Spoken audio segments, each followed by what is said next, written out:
Welcome to Viral Recaps. Today I'm going to explain a sci-fi mind-bending movie called Synchronic. Spoilers incoming. Let's get right into it. Two friends working together as paramedics, Steve and Dennis, are called out to a series of weird-looking cases. Some people are dead upon arrival, while others act weirdly and barely speak. All of the deaths are linked to a new legal-to-use designer drug called synchronic. While giving first aid to a junkie, Steve injures himself with a used needle and he goes to the lab to get tested for HIV. Steve is more of a ladies' man, contrary to Dennis, who has a wife and 2 kids. They speak about each other's lives in a park where they celebrate Dennis's younger daughter's birthday. Steve holds her a bit and then goes to check what's going on with his older daughter as she's sitting by herself on a rock and doesn't participate in the party. Their conversation is quickly interrupted by a call Steve receives from the lab. They tell him he tested negative for HIV, but he might have cancer and should get examined as fast as possible. Sadly, it turns out he has a huge and rare tumor in his brain located in the pineal gland and most likely has 6 weeks left. Because of the tumor, his pineal gland hasn't calcified as it should in adults. He struggles to share this with his close ones and starts to abuse painkillers instead.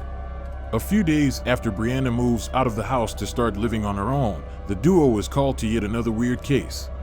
It turns out that this time Brianna is a victim of the new drug, and even worse, she's nowhere to be found. While Dennis and his wife Tara think of ways to find their missing child, Steve goes to the store that distributes synchronic. He wants to buy all of it they have in the store, but the cashier says there are only a few left as it was stopped from production. After taking what's left, Steve then yells at her for selling it to people as it drives them insane. While leaving the shop, a man approaches and makes a desperate attempt to buy off the drug from Steve for triple the price, but he tells him he won't sell it and drives away.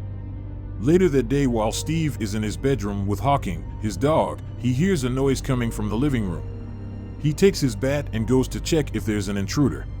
While looking around the house, he hears it again coming from the closet. It turns out to be the same person from earlier who tried to buy off the drugs.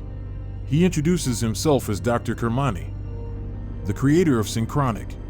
Steve then calls 911 to report a break-in and tells the doc he has time to justify his actions before the police arrive. Kermani tries to explain that Synchronic gives the ability to time travel. These abilities are mainly possessed by people whose pineal gland hasn't calcified, like teenagers. This includes Steve as well because of his rare condition. However, he doesn't believe a single word of it and kicks the doc out. In the next scene, the paramedics are sent to yet another weird case where a man has an open fracture on his leg. He speaks and shouts in indistinct language. While they carry him to the ambulance, they argue about Steve abusing painkillers and they end up having a fight. Meanwhile, Brianna is still missing. Later that night, while drinking booze on the sofa, Steve's curiosity got the better of him and he ends up taking synchronic. A few minutes later, he travels back in time to where his house's location was nothing but a swamp. Steve is confused and struggles to process if it's real or if he's just hallucinating from the pill. Just before getting stabbed by an early European settler, he travels back to the present. He then sets up his camera and starts to record a series of experiments by taking a few more pills. On his second attempt, Steve stands in front of the camera and travels back to the Ice Age. On his third attempt, he stands on the same spot to make sure he'll travel back to the same time, and he ends up going back to the Ice Age, but unlike the first time, now prepared. We learn from his observations that the time travel lasts for 7 minutes and that when he stands at a different spot in his house, he travels back to another time. He's very confused about how Brianna got stuck in time since the time-traveling door works both ways. Steve hopes to find her with the series of experiments he conducts. On the next day, while driving back home, he hears on the radio that Dr. Kermani has committed suicide with cyanide. When he comes home, Steve continues with yet another experiment. He takes the pill and sits on the other side of the sofa with Hawking as he plans to try and take the dog with him. This time, the pill takes him to his own house, but just 15 decades earlier. When the homeowner sees Steve with his dog, he gets mad and tries to stab him, so he runs away with Hawking. Unfortunately, when the time is up, they don't go back to the present. Steve then realizes he has to go back into the house and sit on the same spot before the 7, minutes run out in order to go back to the prison. He waits till the homeowner falls asleep, takes one more pill and enters inside just before the time runs out. Unfortunately, his dog remains in the past. Barely holding his tears back, Steve explains his observations on tape. He then goes to a bar to have a couple of drinks and to gather courage. After that, he heads to the spot where Brianna disappeared. He sits on the same chair, takes the pill, and once again travels back in time. Right after teleporting, he falls from a tree. Steve then sees a campfire in the distance and goes to investigate. It turns out to be a tribe that refers to Steve as the spirit, and they try to capture him.